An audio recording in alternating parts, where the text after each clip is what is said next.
What's up, everyone? Welcome back to the Vodinh Poker Vlog. This is number 21. This session comes to you from December the 9th, which was a Wednesday. It's a pretty deep stat game in 1-3.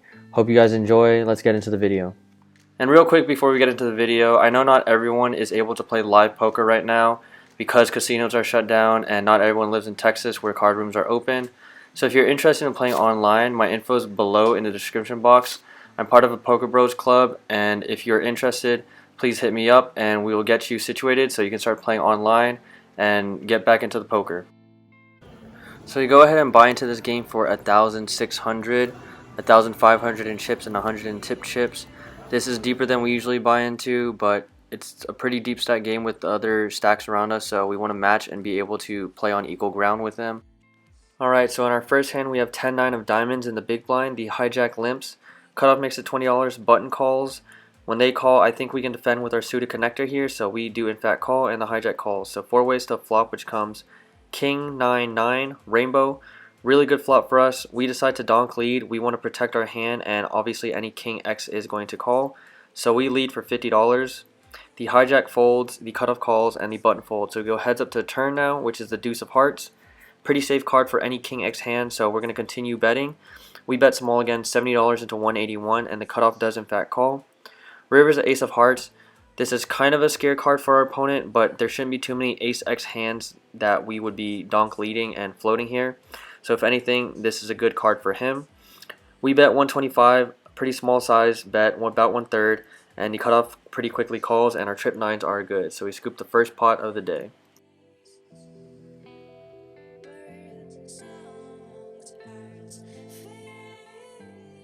And the next hand we get involved with, it's a really pretty one. It's King Jack of hearts in the small blind.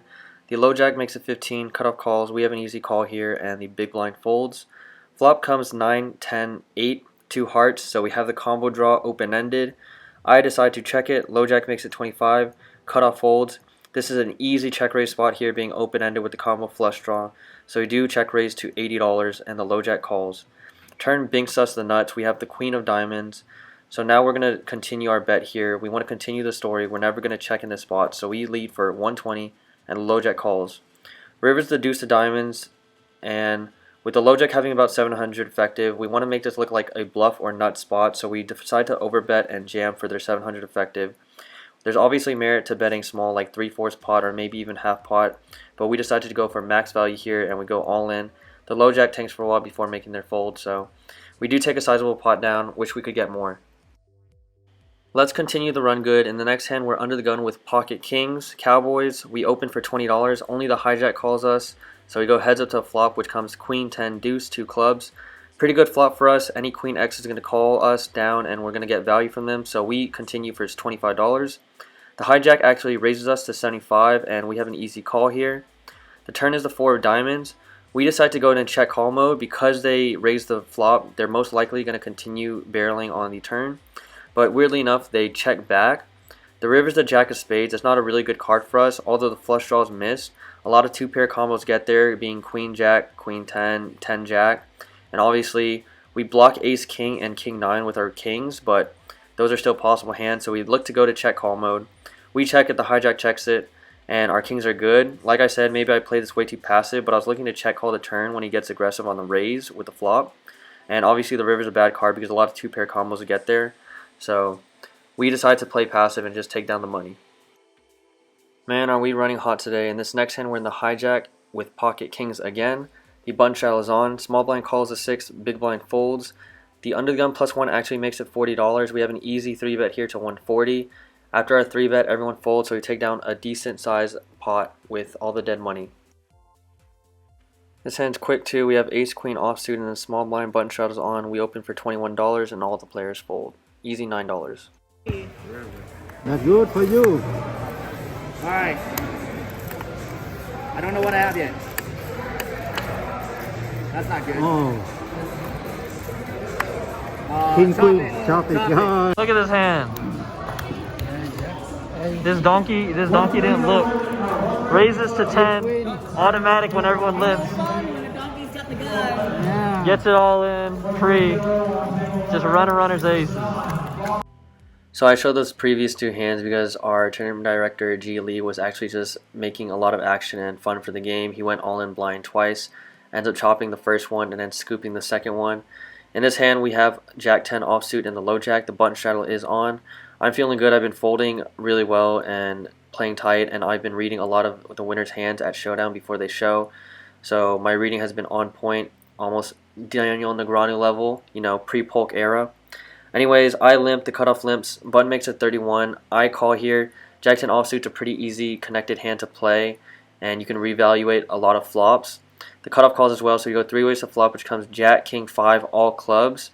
I decide to donk lead here and try to take it down immediately. I bet $80, not holding a club, and both players fold. Hey, up high, right? Up 2-3 times. Go back to PLOG. Up 2-3 times. In this hand, we're in the small blind with pocket nines. The under the gun +1 opens for $20. We have an easy call here, and the big blind calls as well. Flop comes 5, Jack 5, 2 spades and a heart.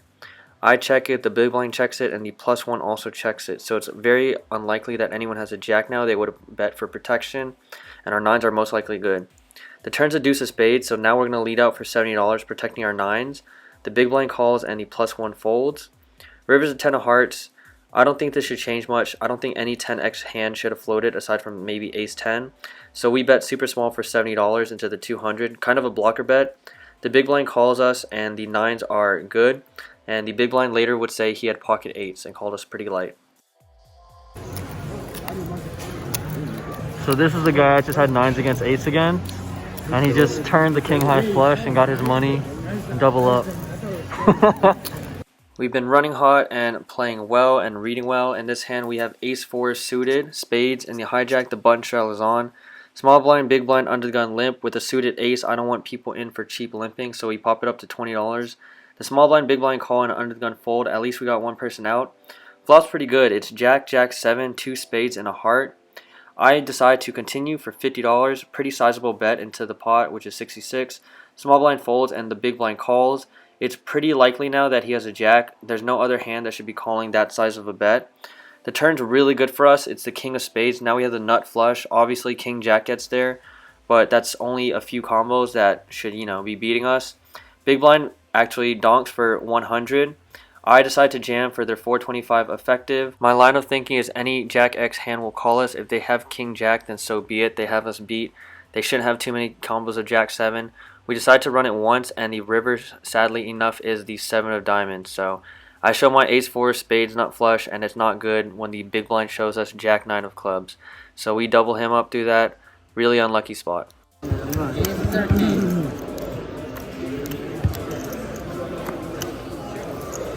down first.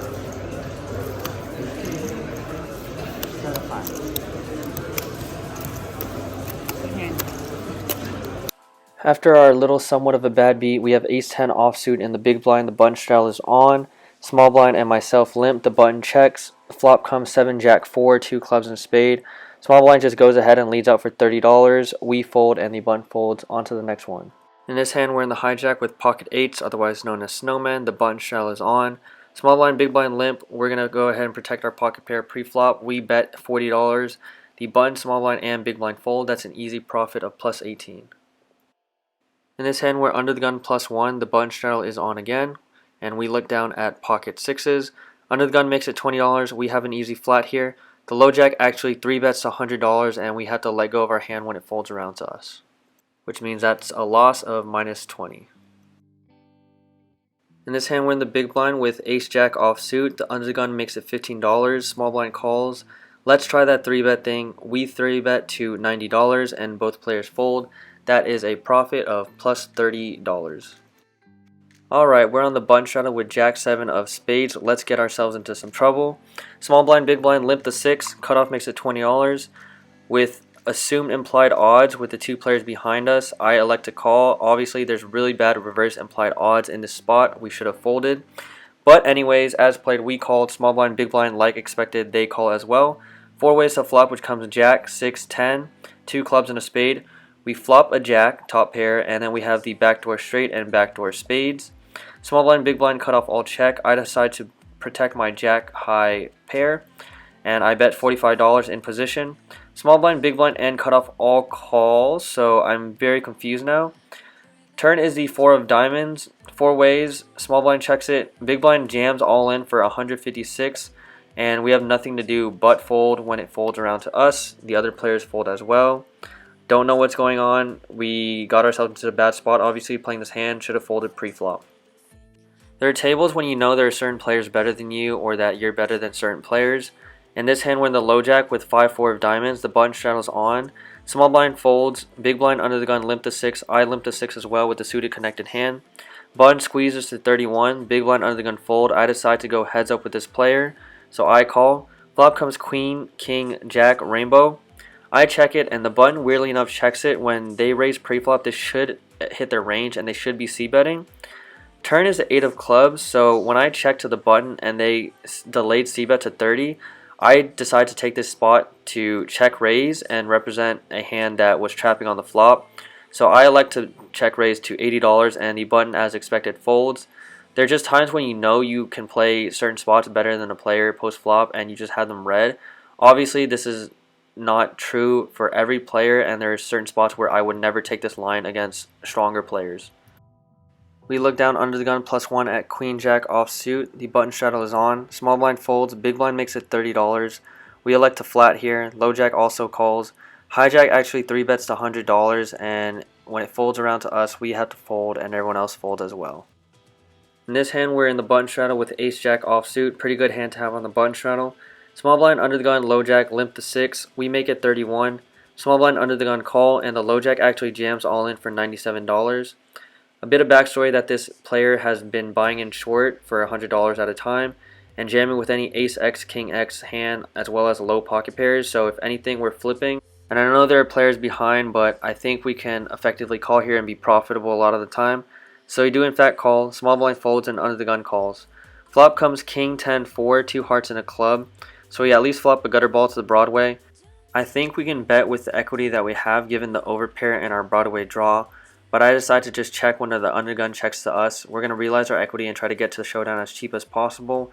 With another player being all in, we have to beat them for the main pot regardless. So we check when the undergun checks, turns a 10 of diamonds. For the same reason, when the undergun checks to us again, we check it back. River's the ace of clubs. Now we have really good showdown value, so the undergun checks to us. We could obviously go for super thin value, but there's no reason to. If they have a 10, they're obviously going to check raise us, and no other worse hand is calling us, so we check it back, and our ace jack offsuit is good. If anything, you might be wondering why wouldn't I bet and have a king x hand call me. Most king x hands would probably bet flop and turn for thin value. There's no reason for them to check back when they can still extract value from us on the flop and turn, so they most likely don't have a king, and obviously any 10x hand would be check raising us, so we can just check down for showdown value and then take down the sizable pot.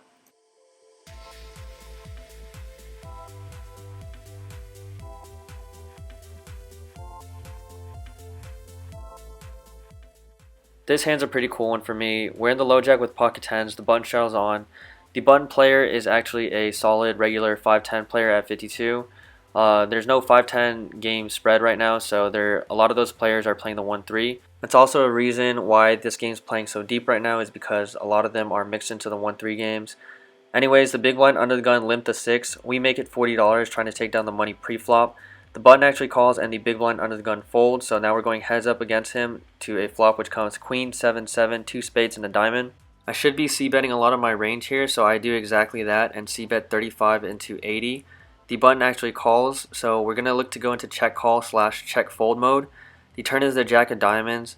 Not too great of a card. A lot of queen x, jack x hands should be in his holding, but we're going to check to him and see what he does. He bets $65. For that price, I don't think we can realistically fold. Yes, a lot of queen x and jack x hands are beating us, but there's also a lot of spade combos and diamond combos that could be bluffing at it, as well as ace king combos that are bluffing at it, just to try to take down the pot or set their own price. So for that price, we're not going anywhere, and we elect to call the 65. River is the 6 of clubs. I check, looking to check call, check fold again. The button actually checks it back to us, and our pocket tens are good. So like I said, there's a lot more bluffs in his range on the turn than there are value hands like queen x, jack x hands. Jack x hands are trying to get to showdown value anyways. So if anything, the only hands that he should be betting on the turn are queen x hands, and for that sizing, I don't think he should have too many queen X hands. So not to toot my own horn, but I'm really happy how I played this hand and how I analyzed it to take down this pot. In this hand we have ace queen offsuit and the low jack. We open for $20, the hijack makes it $45, and then the button 4 bets to 105. We have to make the fold here because there's 2 aggressors ahead of us. We can't effectively make the call, and the hijack actually only has 300 behind if they make the call for 105.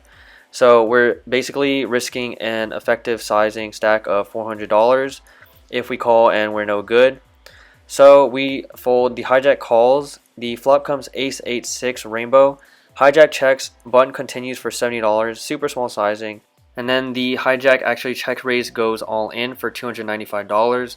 The button is forced to fold, and later on the hijack would tell us that they actually had ace 8 off, so we're good pre-flop, but they ended up flopping aces up. Our play was correct given the action regardless, so we can't be too angry about it.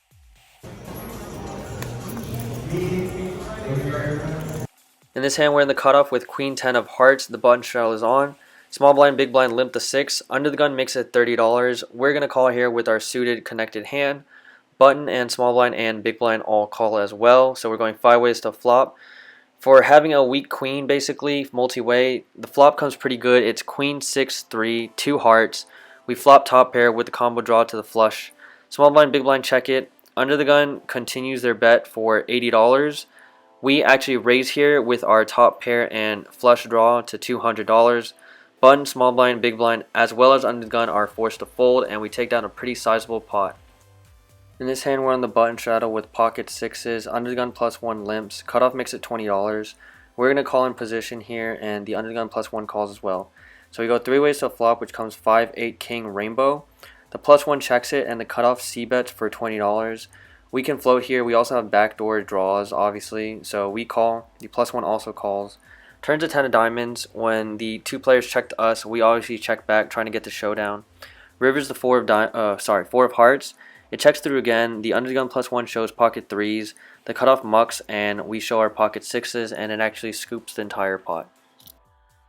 Thank God, we finally looked down at a monster. We look down at 5 deuce offsuit in the small blind. Under the gun limps, we make it $20, and the big blind and under the gun fold. Easy hand, easy game.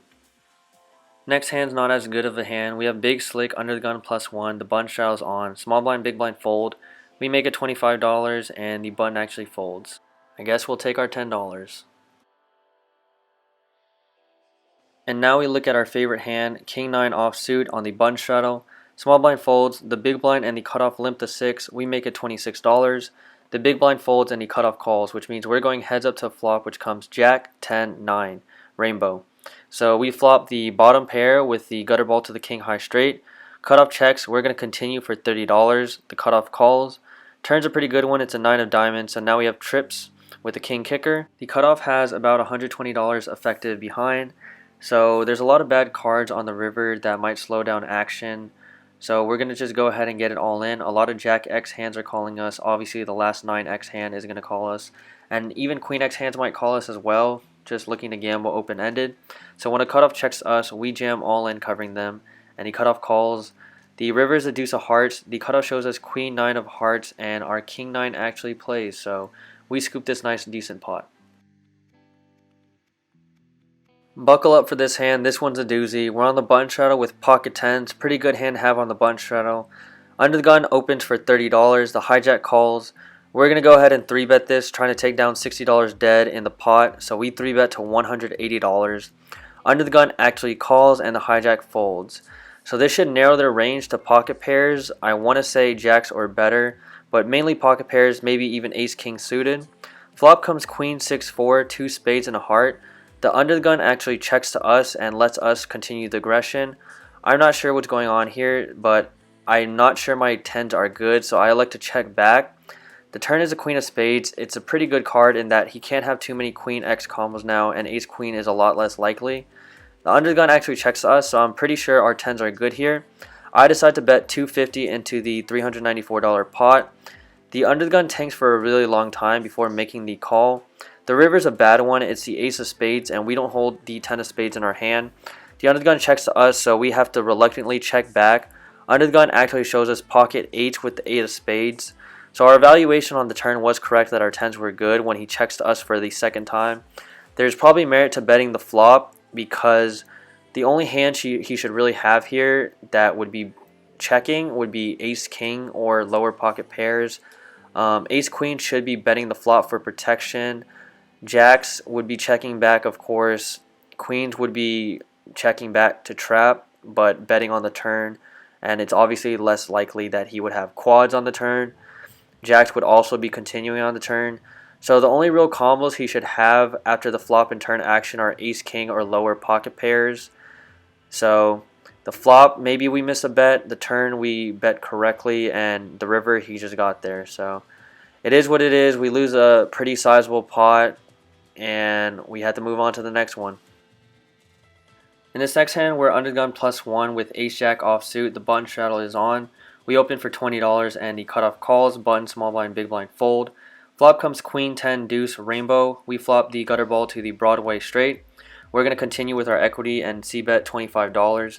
The cutoff actually raises us to $75. With our overcard being the ace and our gutter ball to the Broadway straight, we elect to call and evaluate a turn. The turn's an interesting one. It's a 10 of diamonds. This is actually a beneficial card for us because he's most likely raising us on the flop with a queen x hand, and we are most likely calling his raise with a 10x hand with the middle pair. So we check to him, making it look like we're telling a story where we want to trap and check call the turn. The cutoff actually checks it back. The river's a deuce of diamonds, so now backdoor diamonds are there as well.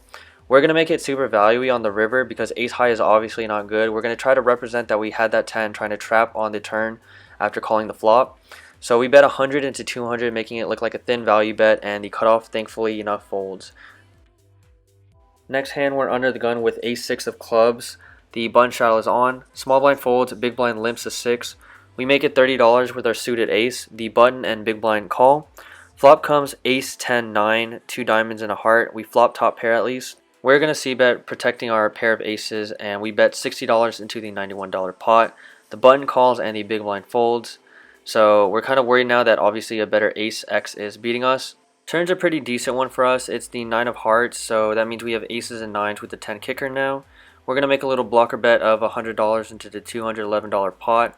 The button calls. The river is the 9 of clubs. Even better, now we have 9s full of aces. Nothing really beats us, obviously, except a 9x holding. So we're going to go for a value. Otherwise, it's just going to be a chop. So we're betting $250 into the 411.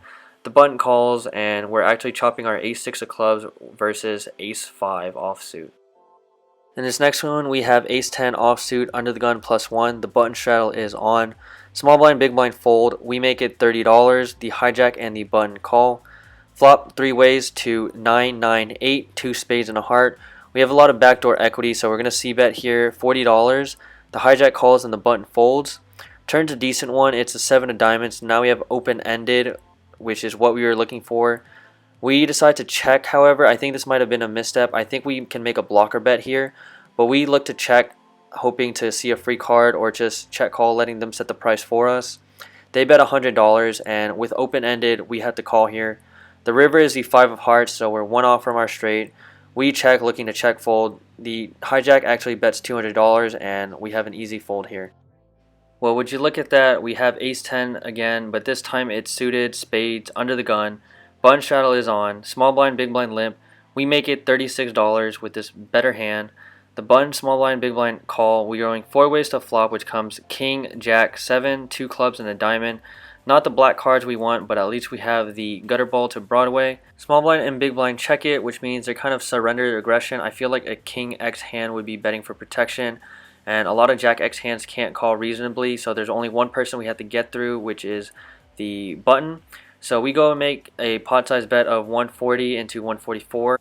The button does in fact fold, which is good for us, and then the small blind and big blind fold behind as expected. So nice little pot to take down as our last hand for the session, and time to cash out. What's up? So we just finished our session. We were in the game for 1,600.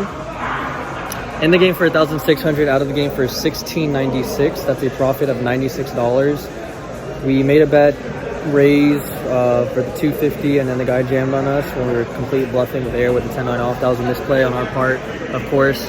It really sucks when we lose that $430 pot, well, $900 pot, but we lost 430 of our own money with the pocket tens. There's merit to c-betting on the flop, obviously, on the queen 6-4, 2 spades, just to kind of figure out where our tens are at and maybe take it down just right there on the flop with our c-bet. It just really sucks that, as played, the queen of spades on the turn is a pretty good card for us in that it's a lot less likely for him to have the queen. Obviously, there's weird flushes that get there or flush draws, but those are unlikely. He most likely has some type of pocket pair. We make the correct decision when he checks to us, and we basically bet, delayed c-bet, 250 into the $400 pot. And he just happens to tank for like a minute and then make a call with the 8 of spades. Like, yes, the 8 of spades was good in that spot, but realistically, how many times are you calling off 250 into 400 where you think your 8 of spades is good when that spade hits? Anyways, as played, he calls, the ace of spades hits, and he checks his 8 of spades for showdown value. Like, he doesn't even bet it. So it's a weird spot. I'm not happy about it. That's 430 his way and only $100 profit. But a win is a win. We played super solid aside from the 10-9 offsuit hand. And other than that, I can't really complain. It's just the way the cards go sometimes and the way it plays out. Yeah, on to the next one. Appreciate you guys for the support and watching. See you.